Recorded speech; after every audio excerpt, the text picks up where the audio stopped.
مفتی خالد الازہری کے اصلاحی بیانات اور وظائف کے لیے مفتی صاحب کا یوٹیوب چینل سبسکرائب کریں۔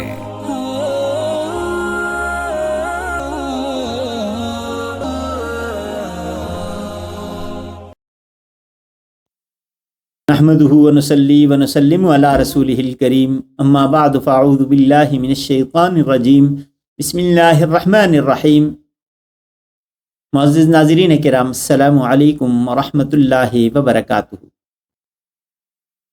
نصف شعبان، جسے شب برات یا لیلۃ البرات بھی کہا جاتا ہے، اس کے بارے میں کچھ روایات موجود ہیں، اور بعض مفسرین نے سورہ دخان کی ابتدائی آیات، جس میں فیہا یفرق کل امر حکیم کا ارشاد ہے، وہ اسی رات کی طرف منسوب کیا ہے۔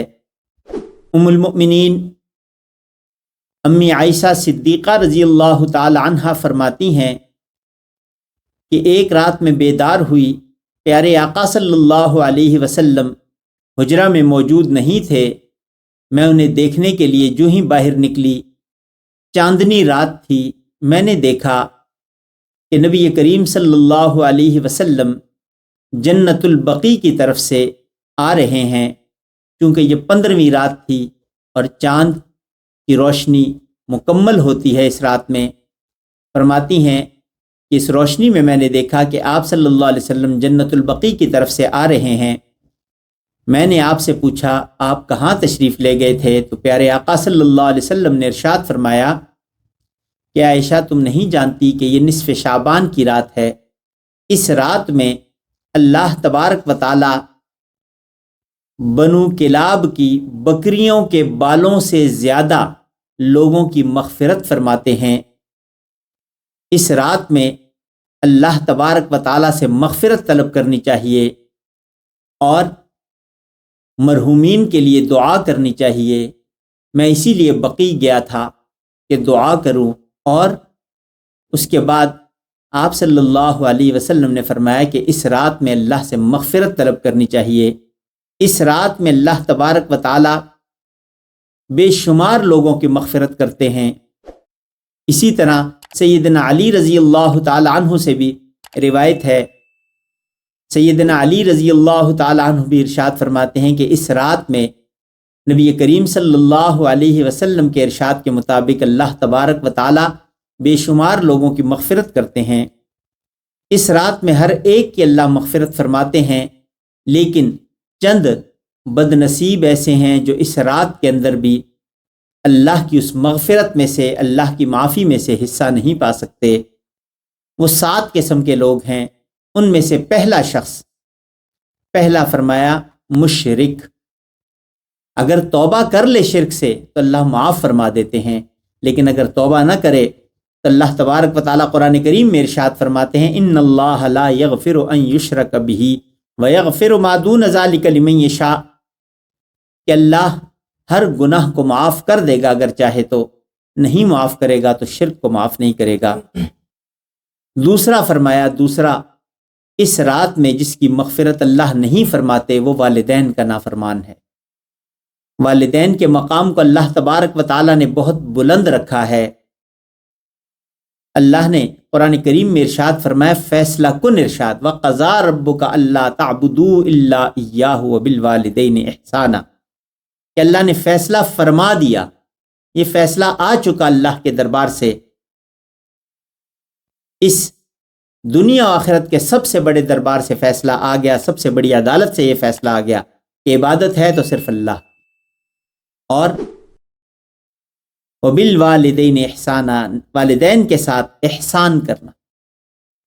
تیسرا جس کی مغفرت اللہ نہیں فرمائیں گے وہ شخص جو لوگوں کے لیے اپنے دل میں کینہ رکھتا ہے، بغض رکھتا ہے، لوگوں کا بدخواہ ہوتا ہے، برائی چاہنے والا ہوتا ہے، حسد رکھنے والا ہوتا ہے، اللہ اس کی بھی مغفرت نہیں کرتے۔ چوتھا شخص جس کی مغفرت اس رات میں اللہ نہیں فرماتے وہ عادی شرابی ہے، جو شراب کے نشے میں دھت رہتا ہو، ہر وقت شراب پیتا ہو، اس شرابی کی بھی اللہ تبارک و تعالی مغفرت نہیں فرماتے۔ پانچواں وہ شخص جو قتل ناحق کرنے والا ہو، ناحق خون بہانے والا ہو، جس نے ناحق قتل کیا ہو، تو جب تک وہ معافی اس جن کا قتل اس نے کیا ہے ان سے اپنے آپ کو معاف نہ کروا لے قتل، اللہ تبارک و تعالیٰ بھی معاف نہیں فرماتے۔ اور چھٹا وہ شخص جو تکبر کی وجہ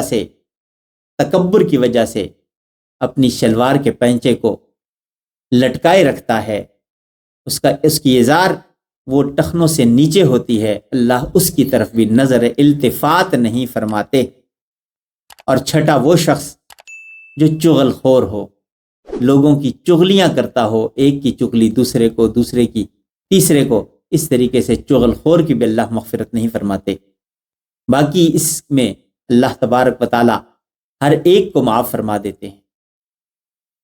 اس رات کی دوسری عبادت ایک تو یہ ہے کہ قبرستان جانا، دوسرا نفلی عبادات کرنا، اللہ سے معافی مانگنا، اللہ سے اپنی التجائیں، اپنی مناجات اللہ کے سامنے رکھنا۔ اور یہاں یہ بات بھی عرض کرتا چلوں کہ چونکہ یہ نفلی عبادات ہیں تو نفلی عبادتیں تنہائی میں، علیحدگی میں ہوتی ہیں، فرض عبادات علی الاعلان مساجد میں ادا کی جاتی ہیں۔ اور اس رات کی کوئی ایسی مخصوص عبادت نہیں ہے، نہ ہی کوئی با جماعت نماز یا عبادت اس رات کی ہے۔